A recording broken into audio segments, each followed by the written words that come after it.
Merhaba arkadaşlar, hoş geldiniz kanalıma. Bu videoda beraberce bir önceki videoda ördüğümüz motiften hırka öreceğiz. Bir önceki videomu izleyemeyen arkadaşlarım var ise kolay bulmaları açısından bu videonun altına linkini bırakacağım mutlaka. Tek renk kullanıyorum. Alize Cotton Gold ile ördüm. Bu rengi tercih ettik öreceğim kişi sevgili sahibesiyle. 44 numara Alize Cotton Gold. Çok güzel bir mor tonu. Size şöyle bir şablon çıkardım. İşinize yarayacağını düşündüm. Çok daha kolay ilerleriz diye düşündüm. Şöyle, bu bizim hırkamızın açılmış hali, kolları daha eklenmemiş hali. Şu taraf arka yüzü. Şöyle döndürdüğümüzde hırkamızı yanlardan öne iki motif gelecek şekilde katlayarak formunu nasıl vereceğimizi göstermek istiyorum. Şöyle katladığımızda her iki yanından da bunlar da hırkamızın böyle ön yüzü olmuş olacak, arka ve ön. Şu üstteki de bizim omuz motifimiz, buraya ekleyeceğiz. Aynı şekilde bunu da buraya ekleyeceğiz. Ve şöyle bir yelek formunu zaten almış olacak. Daha sonrasında ise kol motifleriyle kolunu bu şekilde kol evine yerleştireceğiz. Burada toplam 67 adet motif var. Ama bu kalça altı bir hırkadır. Hırkanızın boyunu uzatmak istediğinizde her bir sıra için 8 adet motif örmeniz gerekiyor. Ona göre hesap yaparak buradaki toplam motif sayısı kollarla beraber 67'dir. Siz artı 8 yaparak boyunu uzatabilirsiniz.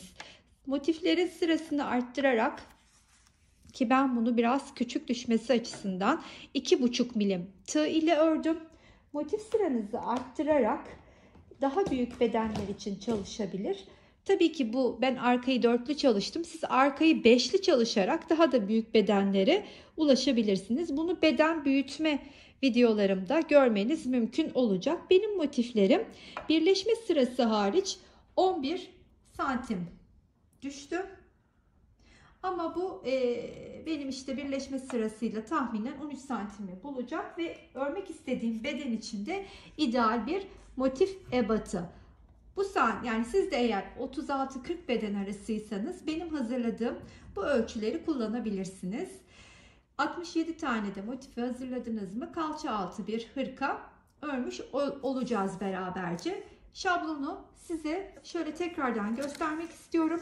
Hatta yapmak isteyen arkadaşlarım şöyle etrafını toparlayalım. Şablonun bir ekran görüntüsünü alır ise çok daha kolay ilerlerler. Burada kol hariç motiflerimiz var. Kollar için de bu şekilde birleşeceğiz. 9 adet motiften 9 artı 9 18. Şimdi ilk yapmamız gereken şu iki parçanın olmadığını düşünerek şöyle büyük bir parça hazırlamak olacak. 32 motifle. 8 çarpı 4. 8 enine 4 boyuna düşünüp 32 tane motifi hazırladığımız bu 67 motifle 32 tanesiyle bir parça oluşturacağız bu şekilde. Şimdi ben bu parçayı ip koparmadan motif birleştirme tekniğini kullanarak birleştireceğim. Fakat bu tekniği bilmeyen ve zorlanan arkadaşlarım tek tek de motiflerini birleştirebilir. Bu formu, bu parçayı oluşturabilir. Önemli olan 32 parçalık 32 motiften oluşan bir parçayı oluşturabilmek. Dilerseniz tek tek birleştirirsiniz, dilerseniz sık iğneyle, dilerseniz dikersiniz. Bunu siz nasıl istiyorsanız, önemli olan dediğim gibi bu parçayı oluşturabilmek. Ama ben bu videonun altına ip koparmadan birleştirme tekniğini ya da motif birleştirme tekniklerini bırakacağım. Burada bunu uzun uzun detaylı anlatmak istemiyorum. Çünkü defalarca anlattığım videolarım var. Onların size çok faydası olacaktır. Öyleyse bu 32 parçayı oluşturalım. Motiflerimizi ördüysek eğer tekrardan buluşalım. Evet arkadaşlar, 32 motifli oluşan şu parçayı oluşturdum. Bakın yukarıdan 8, aşağı doğru 4 motifimizi oluşturmuş olduk. Yani hırkamızın bu kısmı tamamlandı. Öyleyse şimdi sırada, evet arkadaşlar, 32 motifli oluşan şu parçayı örmüş oldum aşağıda gördüğünüz gibi 8'e 4 olarak. Şimdi sırada artık hırkamıza form verirken şu üstteki motifleri eklemekte. Siz dilerseniz bunları böyle tek tek, yani önce bunu, sonra bunu, derken bunu, derken bunu. Tabii bunu buraya eklerken birleştirerek başlıyorsunuz alt kenara. Üsttekini de birleştirirken bunu böyle hırka formunu verip şu şekilde tutturup aynı zamanda da kol evini oluşturursunuz. Ama benim gibi ip koparmadan birleştirecekseniz eğer, şimdi şöyle bir ilk olarak parçanın ilk üçlüsünü, yani şurada şablonda da göstereyim. Şu parçalardan ilk üçlüyü örersiniz. Şu kenar ya da bu kenar fark etmez. Yani bu hırkamızın formunu verdiğimizde şöyle göstermek isterim ki, döndürelim öncelikle. Yanlardan da katlayalım. İşte bu bizim hırkamızın şekli. Şöyle üstten oluştururken motifleri, yanda da kol evini oluşturmuş olacağız. Öyleyse ya da fark etmez, buradan da devam edebiliriz aynı şey oluşturacağımız için. İlk olarak şöyle ben 3 tane motifi ip koparmadan birleştirme tekniğini kullanarak buraya kadar, önce bunu şöyle ördüm, sonra bunu ekledim, böyle geldim, alta bıraktım. Linkin size çok faydası olacaktır arkadaşlar, tavsiye ediyorum. Şimdi şunu şöyle açalım ve ilk olarak şunu şöyle düşünelim lütfen, şu yüzünden ilk bu taraftan başlıyorum. Bunu buraya tutturacağım, şuradan tutturacağım.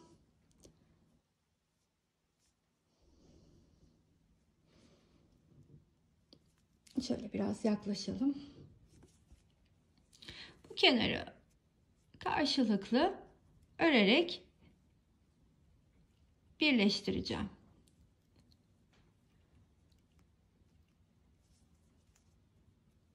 Şimdi buradaki birleştirme tekniğini uzun uzadıya gösterip hani videoyu da birazcık uzatmak istemiyorum, sıkıcı hale gelmesin. Şöyle göstereyim size. Şimdi bunu buraya ekleyeceğim. Sonra bunu buraya kadar öreceğim. Ve diğer motifleri, 3 tane motifimi şu şekilde, şunları şuraya eklerken bunu da buraya birleştirmiş olacağım. Bu en son altını da kapatırken, yani şu kısmı, şuraya şunu ekledim, böyle geldim. Şimdi ilk olarak bunu geldim böyle ekledim. Sonra bunu buraya birleştirince aşağı doğru indi. Sonra bunu pıt pıt pıt pıt eklerken buraya dönerek birleşmiş olacağım. Yani bu kısım, bu tekniği kullanmayan arkadaşlar için birazcık kafa karıştırıcı olabilir. Şimdi o zaman aşama aşama devam edelim beraberce. İlk olarak şu üçü dursun yanımızda. Şu kenarı bir birleştirelim. Evet, şu üstteki kenarı birleşmiş oldum. Şimdi bunu buraya kadar örerek geleceğim. Aşağı kadar şu kenarını geçeceğim. Şu şekilde geldim. Aşağı kadar ördüm. Şimdi bu 3 tane motifi bunu buraya, bunu buraya, bunu buraya ekleyeceğim. Sonra böyle aşağı doğru inerken de hırkanın, yani şimdi burayı örüyoruz. Buradan başladık. Şöyle tersten göstereyim, geldik. Şimdi bunu sonuncuya geldiğimde, bunu böyle döndürdüğümde bunu buraya ekleyeceğim. Şu kısmı ekleyince işlemimi tamamlamış olacağım. O zaman şöylece ekleyeyim. Şu kısma geldiğinde ön tarafta birleşmeyi de görelim. Evet, tam da şu anda buradayız. Şuradayım yani. Şimdi bunu aşağı kadar geleceğim. Yani buraya kadar geleceğim. Sonra burasını örmeden burayı örerken bunu böyle katlayıp buraya birleşeceğim. Ve böylelikle kol evimi de oluşturmuş olacağım. Öyleyse aşağı kadar şimdi geleyim. Öne birleşme kısmında buluşalım. Aşağıya kadar şu şekilde bu kenarı ördüm. Şimdi bunu böyle katlıyorum. Katladıktan sonra da şöyle de döndürüp şöyle göstermek istiyorum. Çok özür dilerim. Şurayı şöylecene eklemiş olacağız. Bakın burada da kol evimiz otomatik olarak oluştu. Kol parçası da buraya gelecek. Biz burayı ekledikten sonra. Şimdi karşılıklı şu iki motifi birbiriyle birleştirmem gerekiyor. Şu köşeden başlayacağım. Şöyle bir zincirimi çekmiştim. Şu köşeden batıp karşılıklı birleşmeye devam edeceğim burada.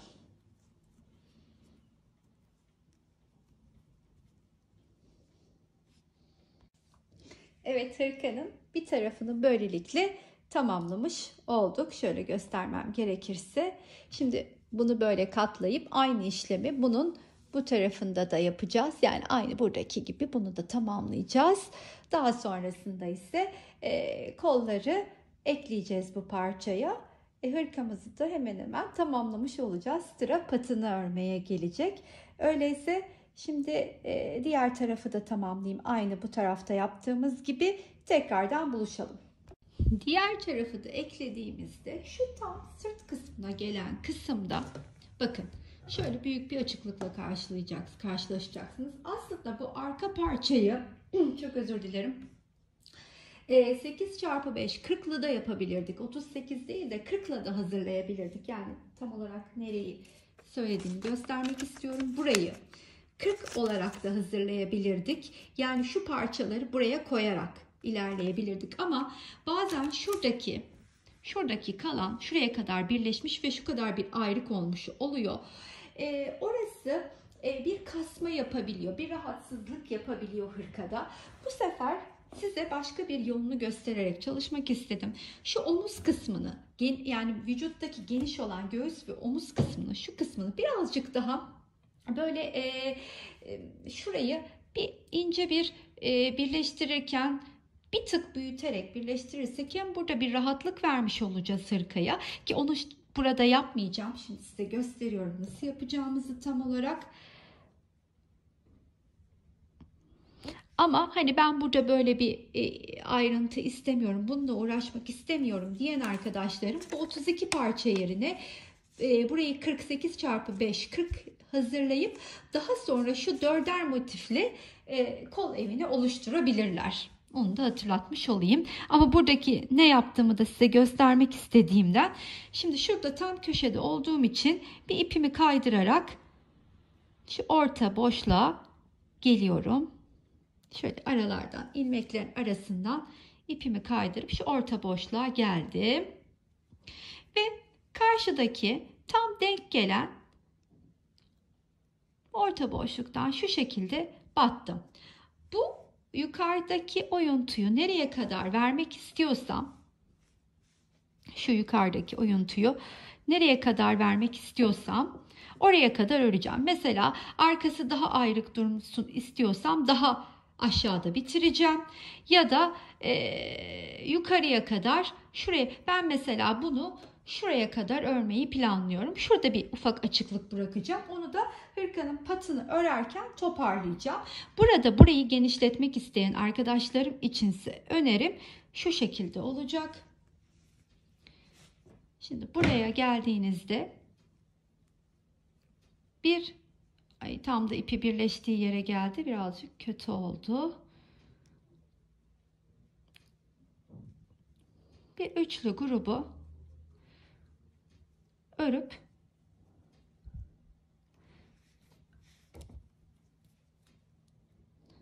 çok özür dilerim, öremedim. İp katlarına ayrılıyor.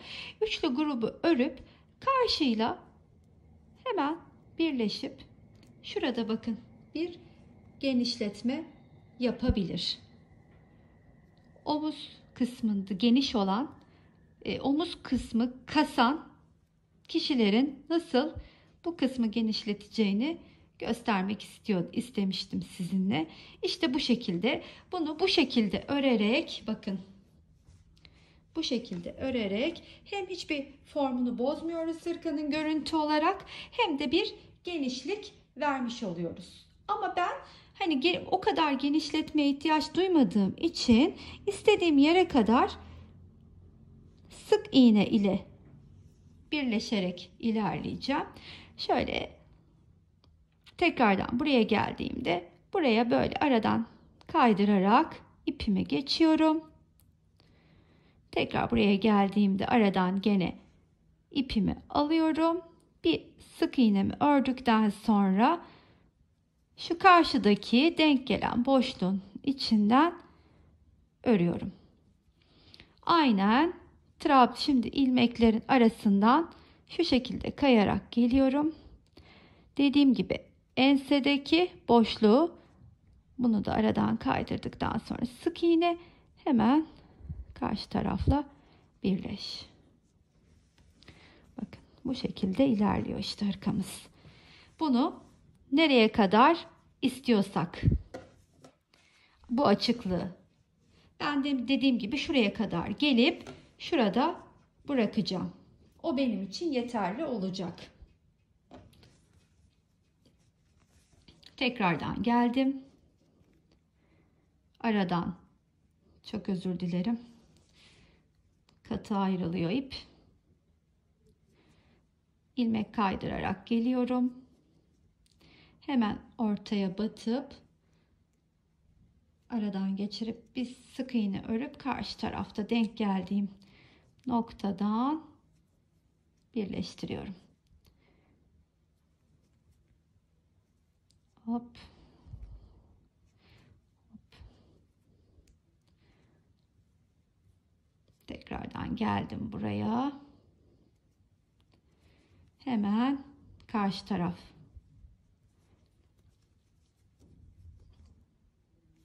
Son.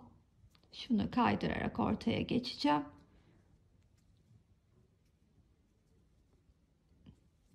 Ve sık iğnemi örüp karşı tarafla birleşeceğim. Şöyle bir de ipimi sıkıştırayım. Bakayım şu açıklığa bakalım şimdi beraberce. Ki tam istediğim yakadaki boşluğu sağlamış oldum. Şimdi patını örerken orasını toparlayacağım.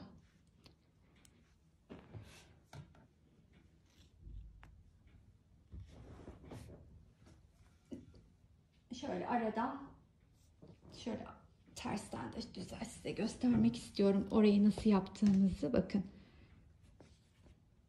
omuz boşluğumuzu burada trabzanları yaparken şeklini, formunu tam olarak almış olacak. Öyleyse şimdi hırkamızın kollarını eklememizde sıra geldi. Şöyle kol evimize kolumuzu yerleştireceğiz. Tek tek ören arkadaşlarım motiflerini tek tek ekleyeceklerdir. Ama benim gibi bu motifleri tek parça halinde örüp, yani 3x3 9 adet halinde ören arkadaşlarım ise şöyle bir parçayı ördüler. Şunu. Şimdi bunu kol evine yerleştireceğiz. Nasıl yerleştiriyoruz? Zaten 3'e 3 motif. Bakın burada 3 motif var. Kol ağzında da 1, 2 ve 3 motif var. Bunu buraya örerek ilerleyeceğiz. Şuradan başlayacağım. Tersini çevirdim. Şuradan başlayacağım. Ve bu noktada şuradan başlarken kol evine tam olarak bunu örüp bitirdiğim noktada da, yan taraflarını birleştirmeye geçtiğim noktada da burada başladığım için buradan bitirmiş olacağım. Şimdi şu kol motifinin kol parçasını kol evine karşılıklı denk gelen noktalarını örerek birleştireyim. Bu ilk kolu beraberce örmüş olalım sizinle.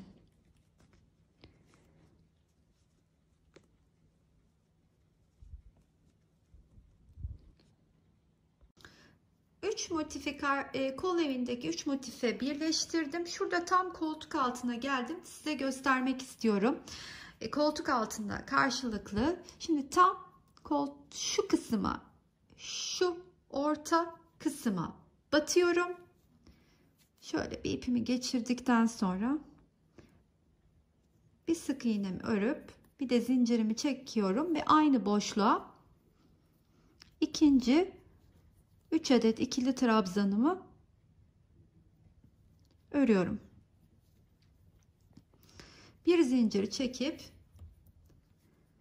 karşıda denk gelen noktayı birleşiyorum. Yani şu şekilde göstermem gerekirse kolumuzun altını örerek formunu vereceğiz. Sonra buraya gelince de kol ağzının patını beraberce örelim. Kolu yanlardan birleştirdim. Şimdi artık kol ağzında, bakın tırnağımı da dipten, bilmiyorum farkında mıydınız, beni Instagram'dan takip edin arkadaşlarım, oldukça uzundu. Şöyle şuradan kırıldı. Ay nasıl kötü bir can acısıyla. Neyse şimdi görüntüsü birazcık çirkin ama kusura bakmayın lütfen. Burada kol ağzını dilediğiniz uzunlukta örebilirsiniz. Ben trabzanlarla geçeceğim. Böyle hanım dilendi tekniğiyle de devam edebilirsiniz. Her trabzanın üstüne bir adet trabzan öreceğim. Bunu bir sıra trabzan, bir sırada yarım trabzanla tamamlamayı düşünüyorum. Siz dediğim gibi istediğiniz gibi uzatabilir. Daha kısa truvakar kol istiyorsanız şayet bunu mesela bir motif daha kısa örebilirsiniz. Kol tamamen sizin isteğinize bağlı uzunluğu. 3 zincirle yükseldim. Ve burada her trabzanın tepesine bir adet ikili trabzan öreceğim kol ağzı boyunca. Sonra ikinci sıraya çıktığımda ise yarım trabzanlar öreceğim. Bu ördüğüm her bir trabzanın üstüne. Bir sıra trabzanları geçtim. Şimdi bir sıraya artık buraya ipi doladım. Aynı boşluğa batıp hepsini bir topluyorum. Şimdi tekrardan hemen yanındaki trabzanın tepesine batıyorum. Doluyorum. Hepsini bir topluyorum. Doluyorum. Hepsini bir topluyorum. İşte bir sırada kol ağzını bu şekilde geçip tamamlayacağım. Yarım trabzan sırasını da tamamladım. Şu başladığım yerin tepesine batıp şöyle arasından geçirerek sıkıştırıp ipimi keseceğim.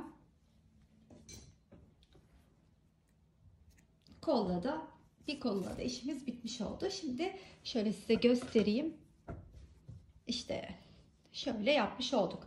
Sıra diğer kol evine, diğer kol parçasını eklemekte. Aynı bu şekilde bunu da ekleyeceğim. Tek tek ekleyecek olan arkadaşlarımız zaten her bir motifin olduğu yere bir, sonra alttaki ve diğer alttaki motif mantığıyla devam edecek. Bu diğer kolu da ekledikten sonra hırkamızın patını aslında aynı böyle kol ağzındaki gibi her bir trabzanın üstüne bir trabzan örerek devam edeceğiz. Ama şurada birleştirirken yapacağım işlemi size göstermek istiyorum. Evet arkadaşlar, hırkanın iki kolunu da yerine yerleştirdim. Bakın kol evimize gayet düzgün bir şekilde yerleştirdim. Patını şu şekilde bir sıra tam trabzan ikili, bir sıra yarım trabzan ya da çakma sık iğne ile ördüm. Şimdi hırkanın etrafının patını örmeye geldi. Ancak pata geçmeden evvel size bahsetmek istediğim bir şey var ki, ya şu hırkanın rengi niye tam çıktı? Bakın şu an gördüğünüz aslında tam renk. Birazdan havalar karanlık, ışığın etkisiyle hırkam renkten renge dönüyor. Neyse. Şimdi size demiştim ya şu parçayı 8x5 40 yapabilirsiniz diye. Ben bunu kapattıktan tekrar videoyu dinleyince fark ettim. Tabii ki öyle bir şey yok. 8x5 40 yapamazsınız. Burayı gelin 32 yapar. Şuradaki 4 tane motifi, yani Şu birleştirdiğimizde hani şunu şöyle birleştiriyoruz ya. Şu ikisi arkaya geliyor hani. Yani şu 4 taneyi, şu alttaki 2 taneyi, şu 4 taneyi yani totalde şuraya önceden ekleyebilirsiniz. Yani bu 36 tane yapıp 4'ü buraya yapıp sonra bunları örerek tekrardan onun üstüne birleştirebilirsiniz. Onu söylemek istemiştim. 8 çarpı 5 40 demişim. Tabii ki öyle bir şey kesinlikle olmaz. Bir hata olsun istemem. Size söylemek istedim bunu hemen aklımdayken. Bu bir de söylemek istediğim bir şey daha var bu motifle ilgili.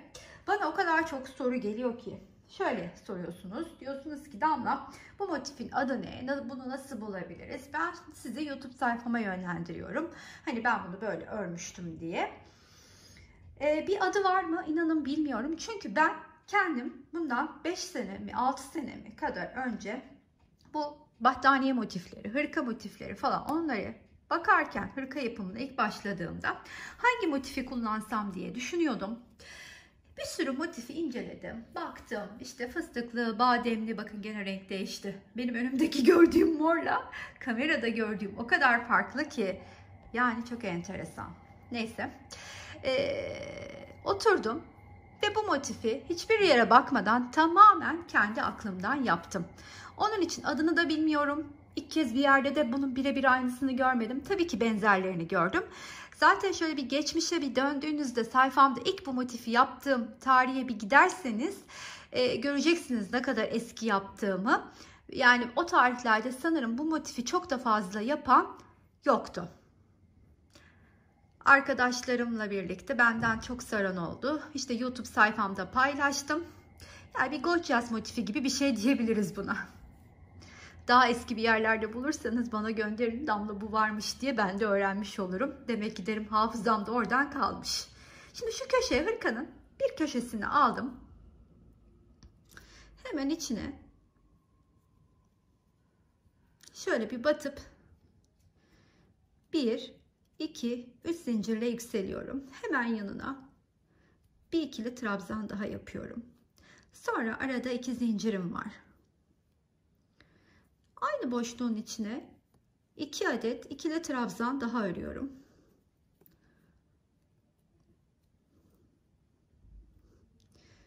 Tekrardan her bir trabzanın tepesine bir ikili trabzan daha örerek bütün hırkanın etrafını aslında bu şekilde dolaşacağım. Siz bu patı dilediğiniz kalınlıkta örebilirsiniz. Hırkanızı totalde 6 santime kadar, daha belki de büyük bile genişletmeniz mümkün. 2-3 beden attırabilirsiniz. Patınızı kalın örerek hırkanın boyunu da uzatabilirsiniz. Bu sizin aklınızda bulunsun. Hırka büyütmek için çok önemli bir detay.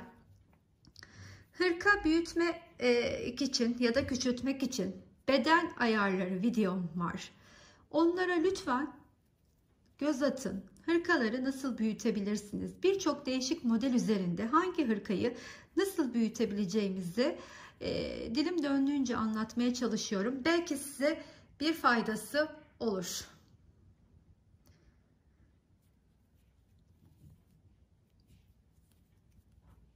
Şimdi bunu bu şekilde etrafını döneyim. Şu ense boşluğuna geldiğinde orada neler yapacağımızı göstermek istiyorum. Tam şu ense kısmının birleştiği yere geldik. Bakın şu arkada. Şimdi şuradaki köşeye kadar üçlüyü ördüm. Buraya geldiğimde bakın şu tam ikisinin kesiştiği orta noktaya 2 adet ikili trabzan örüyorum. Yani şuradaki boşluğu atladım. Şuradaki trabzanların tepesini ördüm. Şimdi buradaki boşluğu atlayıp gene buradaki trabzanın tepesine batıyorum. Ve aynen bu şekilde trabzanların tepesine batarak örmeye devam ediyorum. Bakın. Tam şu kesiştiği noktada yaptığımız işlem şu şekilde.